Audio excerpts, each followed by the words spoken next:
সংস্কারের পক্ষে আছেন না সংস্কারটা পরে হবে নাকি সংস্কারের আগেই আপনারা নির্বাচন চাচ্ছেন? সংস্কারের জন্মদাতা তো বিএনপি। আচ্ছা, এটা একটু 2030 ভিশন, শহীদ জিয়াউর রহমানের 19 দফা এবং সর্বশেষ আমাদের পরিণত 27 দফা এবং আন্দোলনরত দলগুলোর সঙ্গে মিলে উপসংহারে এসে 31 দফা। তো সংস্কার শব্দ এবং সংস্কারের যে আকৃতি, এটা তো বিএনপির হাতে তৈরি। সুতরাং আমরা সেই সংস্কারের পক্ষে থাকবো না এমনটা তো চিন্তা করাই দূষণীয়।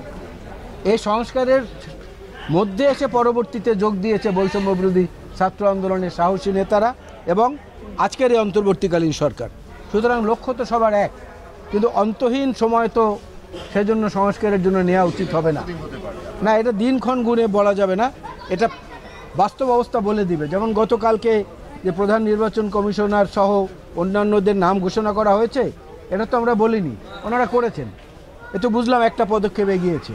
এইভাবে যতটা আগাবে এটা আপনারাও বুঝবেন, আমরাও বুঝবো, তখনই মনে করব যে নির্বাচনের জন্য উপযুক্ত সময় তৈরি হয়েছে।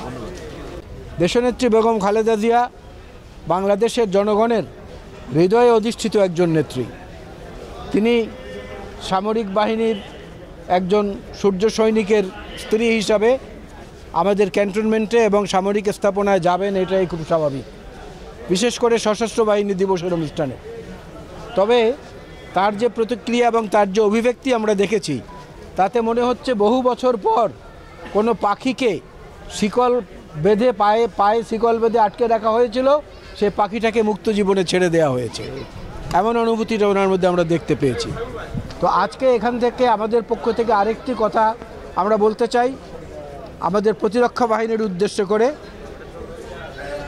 বেগম খালেদা জিয়াকে যখন তার মইনুল রোডের বাড়ি থেকে উচ্ছেদ করা হয়েছিল এক কাপড়ে এবং জোর করে, এবং আদালতে মামলা বিচার চলাকালীন অবস্থায় মামলা নিষ্পত্তির আগেই তার সেই স্মৃতির জায়গাটুকুতে এই সরকারের পক্ষ থেকে এমন কোনো পদক্ষেপ গ্রহণ করা হোক যাতে তিনি আবার তার সেই হৃদয়ের ক্ষতটাকে সারিয়ে উঠতে পারেন এবং দেশবাসীও মনে করে যে না, বেগম খালেদা জিয়ার উপর যে অন্যায় অবিচার হয়েছে সেটার অন্তত কিছুটা প্রতিকার হয়েছে।